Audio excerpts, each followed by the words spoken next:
नमस्कार दोस्तों, आज की तारीख है 23 अक्टूबर 2025, दिन गुरुवार और आज की हिंदी तिथि है कार्तिक माह के शुक्ल पक्ष की द्वितीया। तो दोस्तों, सबसे पहले तो आज के दिन का इतिहास जान लेते हैं। सन 1764 में इसी दिन बक्सर का युद्ध हुआ था। इसी दिन सन 1943 में सुभाष चंद्र बोस द्वारा झांसी की रानी ब्रिगेड की स्थापना हुई थी और सन 2001 में इसी दिन एप्पल ने अपना पहला आईपैड लॉन्च किया था। तो दोस्तों, ये था आज के दिन का इतिहास। तो चलिए अब जानते हैं आज की देश भर की सबसे बड़ी खबरें। प्रधानमंत्री मोदी ने अमेरिका के राष्ट्रपति डोनाल्ड ट्रंप को दिवाली की बधाई और कॉल के लिए धन्यवाद दिया है। उन्होंने कहा कि भारत और अमेरिका जैसे दो महान लोकतंत्र पूरी दुनिया के लिए उम्मीद की किरण है। मोदी ने कहा, हमें आतंकवाद के हर रूप के खिलाफ एकजुट होकर लड़ना चाहिए। यह संदेश पूरी दुनिया में भारत की मजबूत छवि को और बढ़ाता है। भारत और अमेरिका के बीच व्यापार समझौते पर तेजी से काम चल रहा है। बताया जा रहा है कि अमेरिका आयात शुल्क को 50% से घटाकर 15 से 16% तक लाने की तैयारी है। ऊर्जा और कृषि क्षेत्र इसमें मुख्य मुद्दे हैं। अगर यह डील फाइनल होती है तो भारतीय एक्सपोर्ट्स के लिए बड़ा फायदा हो सकता है। सूत्रों के मुताबिक प्रधानमंत्री मोदी और डोनाल्ड ट्रंप की मुलाकात आने वाले एशियन और ईस्ट एशिया समिट में हो सकती है। इस बैठक में दोनों नेता व्यापार, सुरक्षा और टेक्नोलॉजी सहयोग पर चर्चा करेंगे। अगर मीटिंग होती है तो यह भारत अमेरिका रिश्तों में एक बड़ा मोड़ साबित हो सकती है। खबर है कि ट्रंप ने कहा, मोदी जी ने उन्हें भरोसा दिलाया है कि भारत रूस से तेल आयात सीमित करेगा। हालांकि भारत सरकार की ओर से इस पर कोई आधिकारिक बयान नहीं आया है, लेकिन ये संकेत है कि भारत अपनी ऊर्जा नीति में संतुलन बनाए रखना चाहता है। कांग्रेस ने सोशल मीडिया पर एक एआई जनरेटेड वीडियो शेयर किया जिसमें ट्रंप मोदी को रूस से तेल खरीद बंद करने के निर्देश देते दिख रहे हैं और मोदी जी जी हजूर कहते नजर आ रहे हैं। बीजेपी ने इसे फेक बताते हुए कड़ी निंदा की है। ये मामला अब सोशल मीडिया पर ट्रेंड कर रहा है। प्रधानमंत्री मोदी ने कहा कि भारत और अमेरिका दो ऐसे लोकतांत्रिक देश हैं जो विश्व में शांति और स्थिरता के प्रतीक हैं। उन्होंने कहा, दोनों देशों को मिलकर आतंकवाद के खिलाफ निर्णायक लड़ाई लड़नी चाहिए। मोदी का ये बयान भारत अमेरिका संबंधों को नई ऊंचाई देता है। मीडिया रिपोर्ट्स के अनुसार इस व्यापार समझौते का मकसद दोनों देशों के बीच बढ़ते तनाव को कम करना है। अगस्त में अमेरिका ने भारत के कुछ निर्यात उत्पादों पर 50% टैक्स लगा दिया था। अब मोदी सरकार इस डील के जरिए रिश्तों में नई गर्माहट लाना चाहती है। अगर भारत अमेरिका व्यापार डील फाइनल हो जाती है तो भारतीय अर्थव्यवस्था को बड़ा बूस्ट मिल सकता है। खासतौर पर कृषि, दवा, वस्त्र और फूड एक्सपोर्ट सेक्टर में भारी लाभ होगा। इससे भारत के छोटे व्यापारियों को भी बड़ा फायदा पहुंच सकता है। इस पूरी बातचीत के बीच यह बात साफ हुई है कि भारत अपनी रणनीतिक आजादी बनाए रखेगा। मोदी सरकार का फोकस अमेरिका से व्यापार और ऊर्जा सहयोग बढ़ाने पर तो है, लेकिन रूस और अन्य देशों के साथ संतुलन भी बरकरार रहेगा।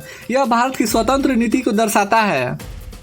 दिवाली के मौके पर प्रधानमंत्री मोदी ने कहा कि भारत अमेरिका को मिलकर पूरी दुनिया में शांति और सहयोग की मिसाल पेश करनी चाहिए। उन्होंने कहा कि रोशनी का ये पर्व पूरी मानवता के लिए आशा की किरण बने। मोदी का ये संदेश दुनिया भर में पॉजिटिव चर्चा का विषय बन गया है।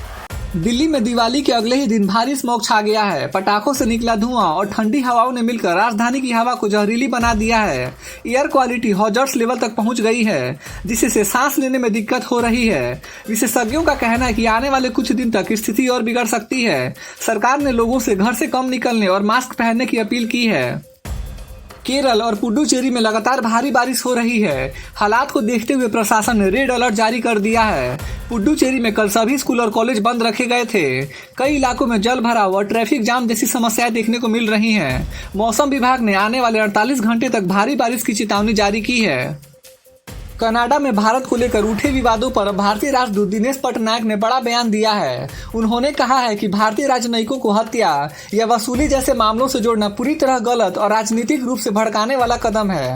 राजदूत ने साफ कहा कि भारत किसी भी झूठे आरोप को बर्दाश्त नहीं करेगा और अपने कूटनीतिक सम्मान की रक्षा करेगा। यह बयान कनाडा भारत रिश्तों के बीच नया मोड़ लाया है।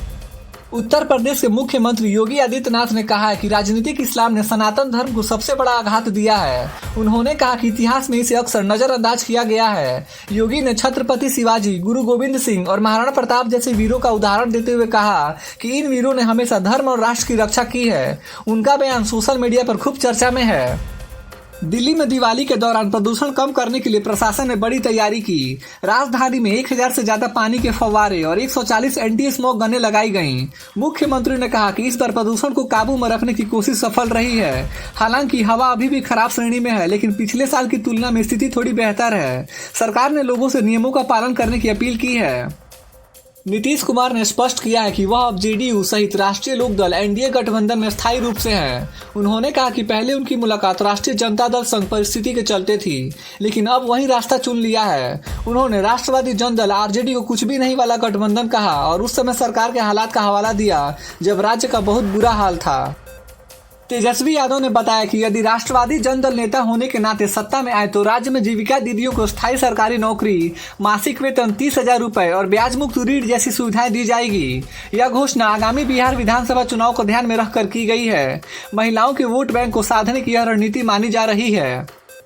एक रिपोर्ट में बताया गया है कि राज्य के प्रमुख उम्मीदवारों जैसे तेजस्वी यादव, नीतीश कुमार, चिराग पासवान की शैक्षणिक योग्यता काफी भिन्न है।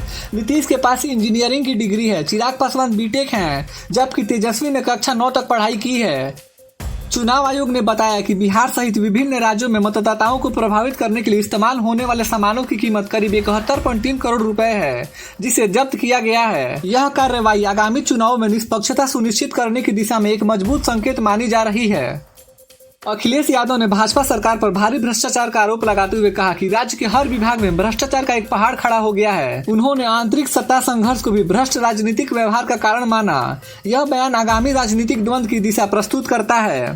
तो दोस्तों, आज के लिए बस इतना ही था। देश भर के छोटे बड़े अपडेट्स और हर दिन के मुख्य समाचार देखने के लिए हमारे यूट्यूब न्यूज चैनल इंडियन जनता न्यूज को सब्सक्राइब जरूर करें। मिलते हैं अगले वीडियो में, तब तक के लिए बाय बाय, टेक केयर, जय हिंद।